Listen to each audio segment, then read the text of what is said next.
Rien ne pourra arrêter le Conseil militaire de transition et son président, général Matrice de Bitno, dans leur détermination à réunir tous les fils et filles du Tchad autour de la même table pour décider ensemble de l'avenir du pays. Après avoir échangé respectivement avec le comité d'organisation du dialogue national inclusif, la classe politique, les organisations de la société civile, les leaders traditionnels et religieux au sujet de la tenue du dialogue national inclusif, le président du Conseil militaire de transition a rencontré ce mardi les présidents et membres des grandes institutions de la République, à savoir le gouvernement, le Conseil national de transition, la Cour suprême, le Conseil économique, social, culturel et environnemental, la haute autorité des médias et de l'audiovisuel et la Commission nationale des droits de l'homme. Objectif, débattre des tenants et aboutissants de ce grand rendez-vous national. Le chef de l'État, qui ne fait mystère de sa volonté inébranlable à voir cette grand-messe nationale se tenir le 20 août prochain, n'est pas passé par 4 chemins pour annoncer les couleurs. Nous sommes tous condamnés à une véritable réconciliation de cœur et d'esprit et à une volonté manifeste de vivre ensemble, forgés dans le roc de notre histoire commune et de notre destin partagé. Oui, je crois très fermement que tel est le prix à payer pour que le pays sorte définitivement du cycle de violence, d'ignorance, de haine, de rébellions armées, de conflits communautaires, bref, de tous ces manquements et faiblesses conjugués qui ont pendant longtemps compromis le progrès et freiné le développement du pays de Toumaï. Pour le président du Conseil militaire de transition, chacun, y compris les grandes institutions de la République, doit se mettre en ordre de bataille pour la tenue effective et la réussite de ce grand rendez-vous historique qu'est le dialogue national inclusif. Ce point de vue est partagé à l'unisson par tous les interlocuteurs du chef de l'État, dont le Premier ministre de la Transition, Pahimi Padagé Albert. C'est un rendez-vous important pour notre pays, nous ne le répéterons jamais assez, parce que les institutionnels ont un défi, c'est celui de participer au dialogue national inclusif en toute responsabilité, mais aussi d'assurer en même temps la continuité des services publics. Dr Haroun Kabadi, président du Conseil national de transition, qui fait office de représentation nationale, parle d'un rendez-vous des Tchadiens avec l'histoire. La seule chose que je puisse souhaiter, c'est qu'à la fin de ce dialogue national inclusif, que tous les enfants du Tchad puissent se retrouver dans un pays qui est apaisé, un pays qui est sécurisé et un pays qui est tourné vers le développement socio-économique.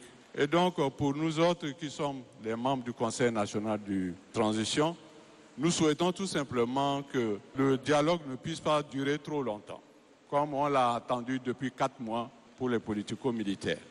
Inclusion et dialogue sont les maîtres mots pour ce rendez-vous dont les débats seront sans tabou. Ceux des Tchadiens qui auront refusé ce dialogue national inclusif auront volontairement décidé de se mettre en marge de l'histoire de ce Tchad nouveau qui se dessine à l'horizon. Quand on a décidé de faire le dialogue national inclusif et souverain, ce n'est pas des mots, mais ça vient du fond du cœur. Et donc, je voudrais encore rappeler à mes frères, qu'ils soient des hommes politiques, de la société civile et politico-militaire, de saisir cette occasion si réellement ils ont des contributions pour le Tchad et les Tchadiens. Notre porte est toujours ouverte. Nous n'avons jamais exclu quelqu'un. Nous avons tout essayé pour que ce dialogue soit un dialogue inclusif et souverain. Et c'est ça qui nous a poussé, avec le Premier ministre chef du gouvernement, de reporter à plusieurs reprises le dialogue national Mais à un moment, nous avons nous aussi nos contraintes de temps. Parce que les Tchadiens nous attendent. On ne va pas s'éterniser et attendre les gens. On ne va pas s'éterniser sur cette question. Donc si réellement nos frères politico-militaires ils veulent participer, nous sommes ouverts. Nous leur garantissons la sécurité et nous leur garantissons aussi la participation. Je crois qu'on ne peut pas faire mieux que cela.